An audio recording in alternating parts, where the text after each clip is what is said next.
Hello, everybody, and welcome. My name's James. I'm the candidate coach and coming to you live this Thursday morning. Thanks for jumping on and being part of today's live streaming workshop. Today's workshop is a little bit different to other workshops. We're just going to simply be asking the questions that you've been sending through. We've had this session advertised for a little while now, so we've had plenty of questions come through on the socials and via email. I've had to limit it to 20 questions and we'll see how we go to get through them all. We might even have to cut a couple if we're running over time. But what I want to do today is really spend some time answering the burning questions that you have, probably as a job seeker who's maybe struggling a little bit. So we're going to go through these questions. Also happy to take more questions. So wherever you're watching this, on whatever platform it is, you'll have the ability to be able to ask more questions. And I'd encourage you to pop them in because I'm streaming to you live. It's Thursday morning and we want to answer your questions. So no visual aids today. It's just going to be me going through the questions that we've got in advance and hopefully giving you some great answers. All right, let's go with the very first question. It's come from a job seeker called Darren, and Darren has said, I have been employed for over 20 years. I want to start looking for a new job. Where do I go to begin? So that's a great question, Darren. If you've been working for a long time, maybe 10, 20 years, where do you go to begin looking for work? Well, the first thing I'd recommend you do is that you do a lot of research. And the best place to start doing that research is on the job boards. There you'll obviously see positions that are advertised, but it'll help to give you a real understanding for the types of roles that are available that are of interest to you. And one of the important things that you can do is to start to get a sense of how many vacancies, for example, there are. If you're looking for a role where there's a lot of vacancies in your area, let's say you see 20 or 30 advertisements, you know that there's a number of organizations hiring. However, if you only find one or two advertisements, well, then that's really important for you to know because it means that opportunities aren't coming up very often. And when you are applying for those roles, you have to do so with great care and diligence. So where I would recommend you start, Darren, is on the job boards. Get a sense of what's available, have a look around. I'd then start to use your own network. Talk to people within your organization and talk to people outside of your organization to find what's happening in the marketplace. Excuse me there, a little bit of a sneeze. Find what's happening in the marketplace and find out how other people's careers have gone. Let them know that you're looking for work because you'll hear about the hidden job market. It is real and it's possible for you to access it.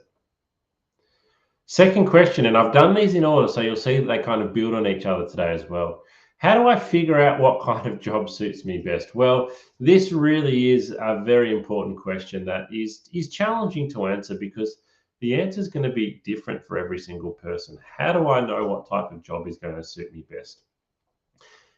If you're employed at the moment and you're not particularly happy with your work and you're wondering whether you're in the right career, I'd encourage you to, first of all, decide whether it's the type of work you're doing or the type of organization that you're working for. That's the problem, because it's likely to be more one than the other. It might feel like both. You might be like, I don't really like working here and I don't like the job. But if you moved your job to an organization that you loved, would you then enjoy the work? Or if you love the organization that you're in and not the job, well, then you clearly know. So you need to identify what you don't like at the moment and what you do like. I'd also encourage you to have a look on our candidate coaching platform. We have a career change course. It's 3 episodes. You can do it at your own pace, and it takes you on a journey, particularly if you're considering changing careers, and you can come out with some tangible responses. So I hope that helps. All right, let's have a look at the third question. Someone's asked best websites and best apps to find jobs listings. I've heard that social media is really taking over Seek. I would still be starting with the major job boards. I think Seek, Indeed, you've got LinkedIn, depending on the level of work that you're looking for, they're really important. I still think many of the local news publications, particularly if you're in a rural or regional area. I live in Warrnambool. There's still plenty of jobs that are advertised in the Saturday paper. I'd be going to those. Jobs do get advertised on social media, but they're normally sort of being reposted. So it might be a company that's already got the job on Seek, and they've also got it on their careers website, and then they also post it on their social media. But that's another good point. Identify the companies that you want to work for. So you don't just have to find advertisements on the job boards. You can go directly to the company. So if you think, hey, I would love to work for Australia Post, you don't have to just go on Seek. You can jump on their website and you can go to their careers section and you can find roles specifically at Australia Post on their own website. And that's a great way to apply. All right, question number 4. How can I tailor my resume for different jobs? Well, this is a great question that's come from Maria. Maria, thank you for asking that question. I know for most people, actually, it's probably for everyone, you don't enjoy writing a resume. And as a job coach, I'm okay with saying that. I'm at peace with it. People don't like writing resumes. And the effort of actually writing your resume can be really large. But it is super important that you are tailoring your resume for every job. And that's because every job application that you make is to a different organization. And even though the position title will be different, there'll be certain things within the advertisement. So what I recommend for most people is that your resume is probably going to be 90, even 95% the same for nearly every role, but we're just going to tweak a little couple of things. So the main way that you're going to tweak it is probably in your most recent position, you'll have about 6 to 8 dot points that highlight your responsibilities, and you'll have maybe 2 or 3 achievements. Now, that part of your resume needs to be as closely linked as possible to the advertisement, to the role that's being advertised. And so that's why you need to tweak that part. So if you're applying for a job and they have the key selection criteria for the job is 1, 2, and 3, you want to show 1, 2, and 3 as closely as you can in your resume. So you're going back to your dot points because you can only have 6 to 8. So the 6 to 8 things that you list there need to match the advertisement. You probably had 100 responsibilities in your last job. So we're not saying to lie, but you need to pick the 6 to 8 that are most relevant to your previous, to the job that you're applying for. And so most of your resume just remains the same.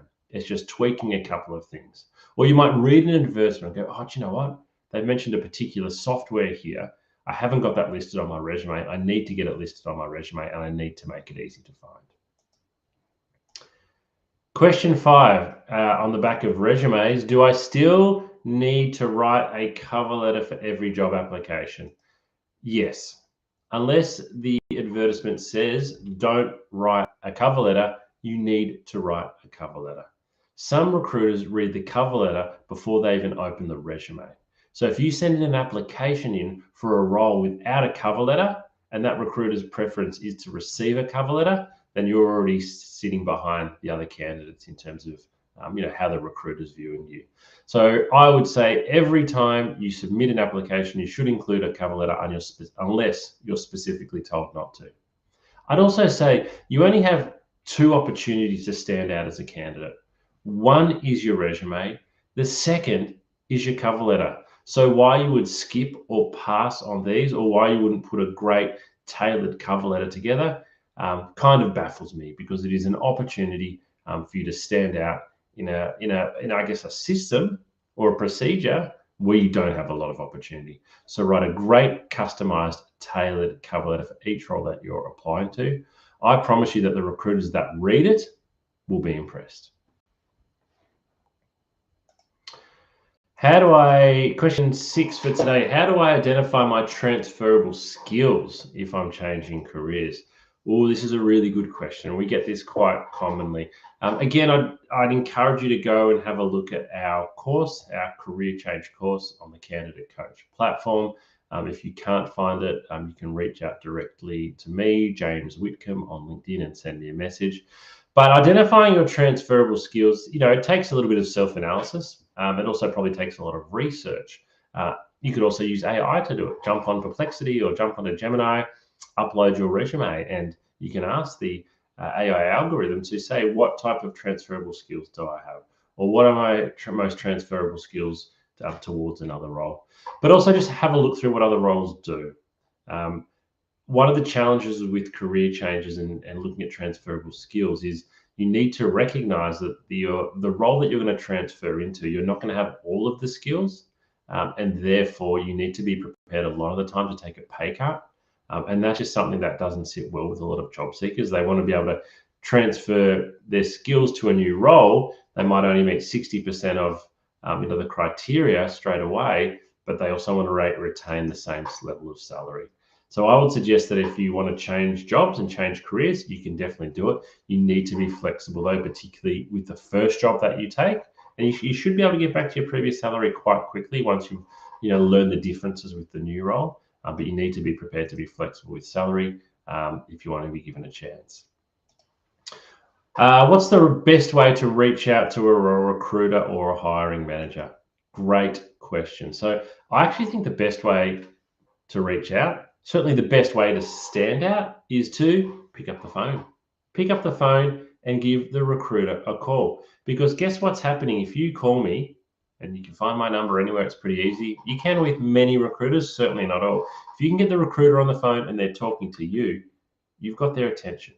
Now, you might only get their attention for 1 or 2 minutes, so you need to be really, really well prepared on what you want to ask them. You don't just want to say, hey, I'm looking for work.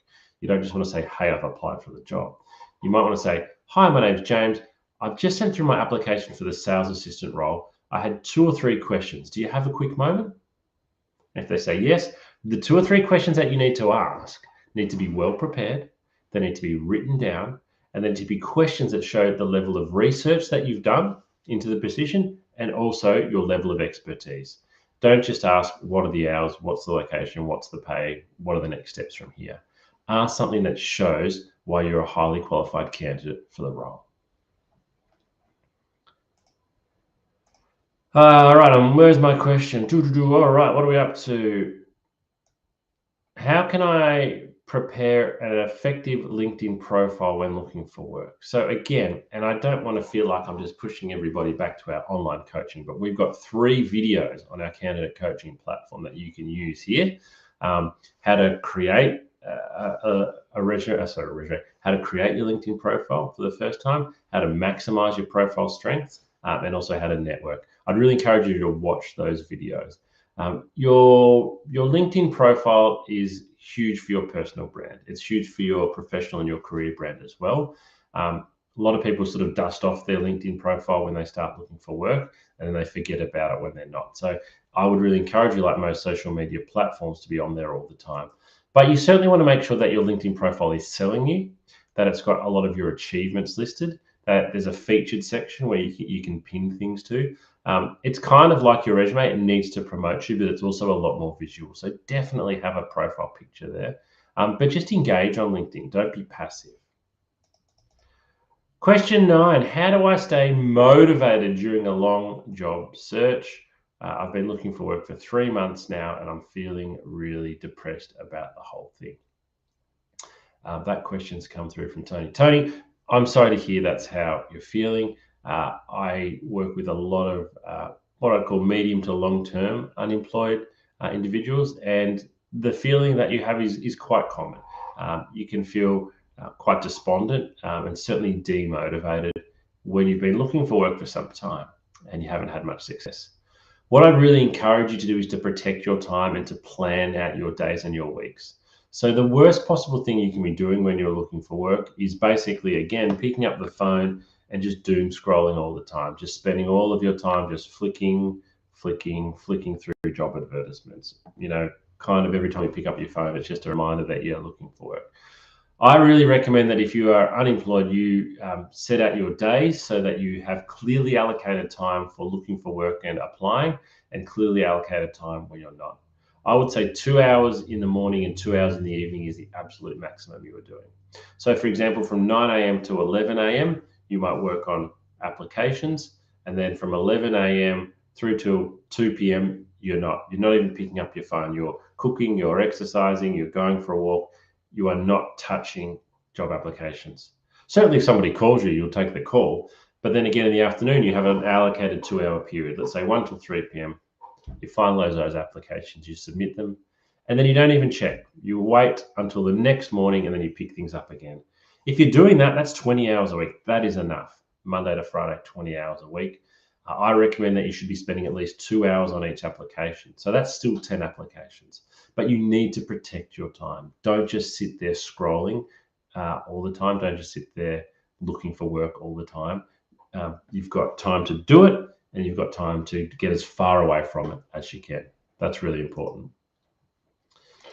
Okay, so I've kind of answered the next question. How many jobs should I apply for each week? So as I've said, my maximum, I recommend you need to take minimum of 2 hours to do the right amount of research, to write a good cover letter and to tailor your resume. And I recommend that you shouldn't spend more than 4 hours a day applying, 2 lots of 2 hours. And I recommend that you shouldn't do it on the weekend. So that's 20 hours. You could do 10 applications in that time, but realistically, you need to be able to track all of your applications.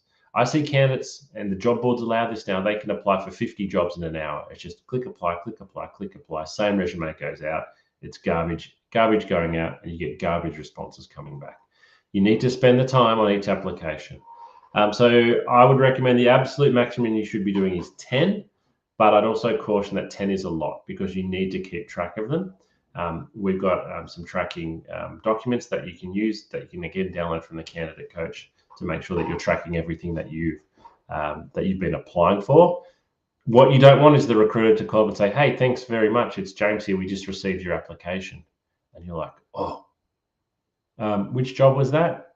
You don't want to be saying that. That doesn't create a great impression to the recruiter. Another follow-up question here is, how long does the average job search take? I can't tell you, I'm afraid. It's different for everybody. It really is. The role that you're going to eventually land in, if that was advertised today, you might start in it next week. Probably what I find is that I'll use the word older job seekers, so let's say 50 plus, who have had a really successful career, are often surprised how long it takes them to find their next job. And therefore, at the beginning of that process, they might take 3 months off. Let's say you've been offered a redundancy. You've got a 3-month redundancy. Fantastic. Take the 3-month redundancy. Enjoy 3 months. But you need to be aware of the fact that it's probably going to take you longer than you think to find your next job. So maybe instead of waiting until the very last day of the 3 months before applying, maybe a month or two earlier, you might just 1 day a week apply for a job. Just to get things moving. It's going to be different for everyone. There is no answer. Unemployment has gone up to 4.5% in Australia. It's the highest it's been for 4 years. So we are receiving more applications. There is more competition now than there has been over the last couple of years. What should I do if I don't hear back after applying? Oh, great question, because, hey, this happens the majority of the time. You'll get an email that says, "Thank you for applying," and that's probably it. I would certainly encourage you to follow up. If there's a closing date, 1 week after the closing date or 1 week after your application.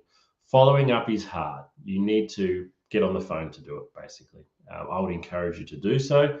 But again, it needs to be a well-planned call. You just can't call up and say, "Hey, I want to hear about my application." I would call up and say, "Hey, I've applied and I've got some follow-up questions." But essentially and unfortunately, if you don't hear back, there's no, the employers actually don't have to get back to you, which is sad. How can I tell if a job posting is legitimate or a scam? That's a great question. Well, if it is a scam, it depends where you're applying. If you're on any of the job boards and you think something's a scam or fraudulent, you can report it and just don't apply for it. We are getting more and more scamming happening. And I don't want to scare you with that, but I'm also a director of a recruitment agency called Smart Recruitment, and we are getting more and more people copying our identity or saying that they're from acting as Smart Recruitment. They make up an email address. They send messages out, often via WhatsApp, and they ask people to send back their resume. It's an attempt to grab your details and then do something with those. Obviously, never provide payment details or whatnot. But the best way to avoid any of this is applying through a secure platform like Seek or Indeed or LinkedIn, because if something on there is fraudulent or a scam, it's going to be found extremely quickly and it's going to be removed extremely quickly and hopefully before it gets to you. Okay. Oh, I like this next question. We're actually up to question 14, so we're doing well. Sort of getting through a question a minute. Should I accept the first job offer I receive? Someone's told me never take the first thing you're offered. Uh, I wouldn't. I wouldn't say don't take the job offer just because it's the first. Might be the only job you're offered for a long time. Might be the perfect job for you. So you in your own mind need to have your own selection criteria. And again, back on the Candidate Coach, we've got some coaching resources here that talk to you about how you can create your own selection criteria for you. What are you looking for in the job? And then with each application or even with each advertisement that you look at, you should be then going, okay, how closely does this meet my own selection criteria?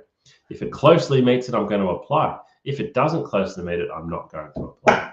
And then likewise, when it comes to the job offer, if you're offered a role, and again, maybe let's say you're offered a role and you weren't 100% sure, it met enough of your criteria to apply, but you weren't sure, how interested you were. You've interviewed well, they've offered you the job, and you're not 100% sure. Talk to your friends, talk to your partner, find out what they think. Consider where you're currently at. If you're not working and you've been struggling to find a job and you're offered a job you're not sure about, I would say take it. It is far better for you to get back working in something that's not your dream job than to be sitting at home continuing to look. And you just don't know what's going to happen next. And it's probably more likely if you've been struggling that it's going to take a fair bit longer if you pass up on this opportunity. So most of the time, I'd say probably take the opportunity, but only you will know. Only you will know, and only you will be able to make that decision. How do I negotiate a salary offer when I would like more money? Great question.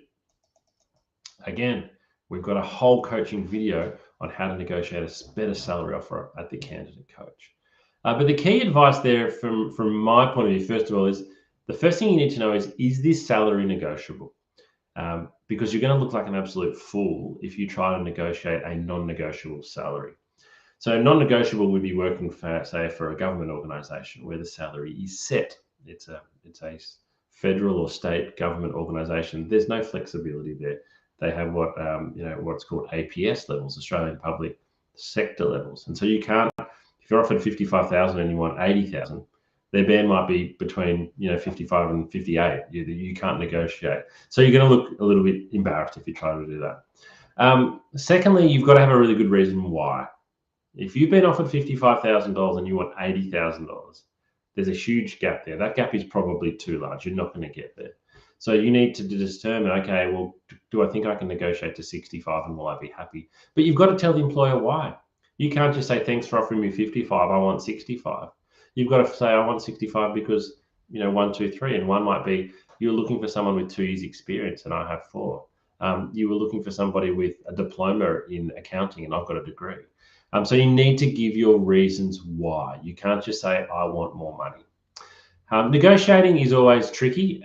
Some of the organizations, some of the companies that I recruit for, they sort of embrace and enjoy the fact that some job seekers want to negotiate their salary. They see that as a good thing. I've got some other people who will say, no, if a candidate wants to negotiate with me, that means they don't want the job. So you've got to be really careful. You are running the risk of having the job offer removed.